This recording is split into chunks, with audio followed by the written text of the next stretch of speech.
자, 안녕하세요, 여러분. 마케팅 관리 단어 맡게 된 조한입니다. 마케팅 관리라고 한다면 사실은 이게 이 대학교 과정에서 배우는 마케팅 원론이라고 하죠. 그 파트에 대한 축약입니다. 그러다 보니까 이쪽 파트에 대해서 여러분이 기억하게 마케팅 믹스는 대부분도 알고 계세요. 그래서 마케팅 믹스의 4P에 대해서도 다 다르기도 합니다만 그 외적의 마케팅 원론이 다른 대부분의 내용들이 거의 다 들어가 있습니다. 그렇다고 너무 세분화되지는 않죠. 그래서 고객 관리에서 우리가 배웠던 내용입니다만 처음에 이제 우리가 활용하게 되는 데이터베이스, 이 DB에 대해서 다시 한번 이 DB가 얼마나 마케팅적으로 중요한지에 대해서 한 번 더 하게 돼요. 그래서 이 파트는 데이터베이스 자체의 구축에 대한 얘기가 아니라 데이터베이스 마케팅이라는 개념으로 처음에 출발하게 되니까 이걸 기억하시면 될 것 같고요. 출발해 보시면 이제 판매 촉진 계획이라고 있는데 이건 실제로 뒤에 촉진 전략과 함께해서 그쪽에 묶어서 나오니까 뒤쪽에서 출제가 됩니다. 그래서 처음에는 지금 이 DB 자체에 대해서 이제 파악해야 되고 이 DB를 마케팅적으로 어떻게 활용하는가 위주로 해서 나오게 된다라는 거 기억하시면 될 것 같고요. 두 번째 파트는 실제로 이제 나오게 되는 거. 우리가 고객에 대해서 이전에 이 단원에서 표본이라는 걸 배웁니다만 실제 STP라는 것을 배우게 돼요. STP라는 것은 이제 이 시장에 대해서 우리가 적정한 시장에 대해서 이것을 나눠줄 수 있느냐라는 거기 때문에 세분화라는 개념을 하고요. 이 시장 세분화는 세분화 개념 자체와 세분화에도 다양한 유형들이 있겠죠. 유형 문제 당연히 출제가 되고요. 그 다음에 이 세분화에 대해서 어떤 방식, 어떤 전략을 써야 되는까지 나오기도 합니다. 자, 이것은 타겟에 대한 얘기죠. 집중화에 대한 얘기입니다. 우리가 어떤 세분화가 이루어져서 우리가 타겟팅이 나오게 되면 여기에 대해서 이 목표 시장에 대해서 들어가겠다라는 거고, 결국 이 목적 자체가 마지상에는 포지셔닝, 내가 지금 여기서 자리매김을 한다라고 하는 거죠. 우리가 이 시장 세분화를 한 거에 대해서 결국 이 포지셔닝, 자리를 잡기 위해서 사람들의 머릿속에서 우리 브랜드는 이런 거야 라고 보여주기 위해서 자리매김을 한다.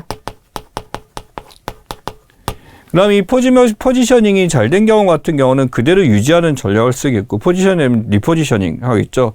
리포지셔닝이 저번 때 나왔던 중요한 문제죠. 그래서 이렇게 출제가 되니까 기억을 하시면 되고요.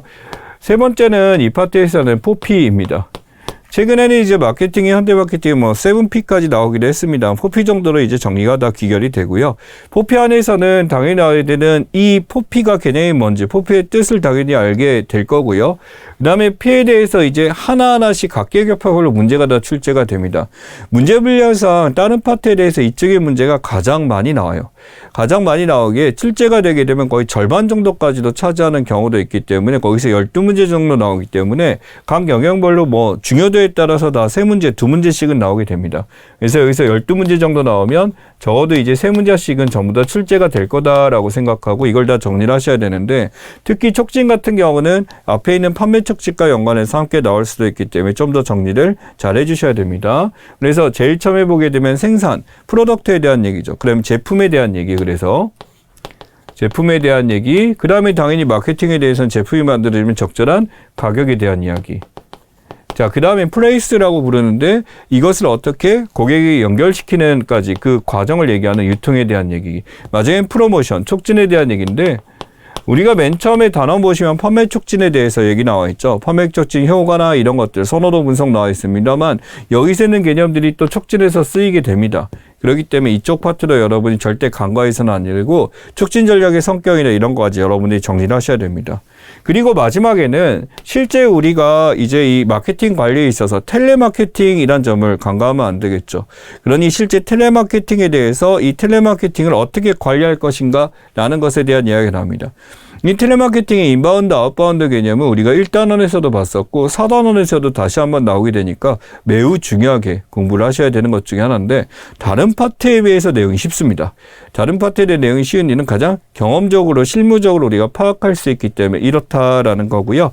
인바운드, 아웃바운드에 대한 채널 관리에 대한 개념으로서 이걸 정리하시면 됩니다.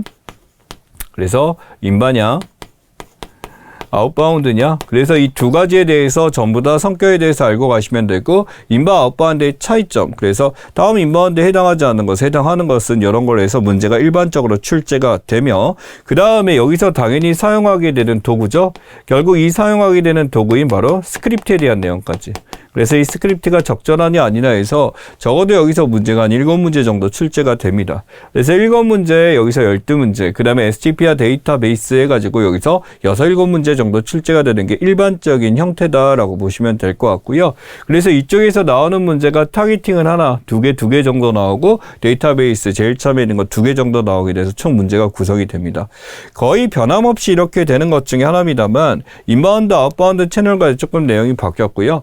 마케팅 관리에서 중간에 좀 나오는 부분 자체가 예전에 비해서 좀 양이 줄었습니다. 줄어든 이유가 이 4단원에 있는 내용을 강조시키고자 나머지 파트에 좀 축약됐으니까 예전에 준비하셨던 분들 같은 경우는 그런 기억을 되새겨서 같이 가시면 될 것 같습니다. 그럼 본 수업 시간 때 뵙도록 하겠습니다.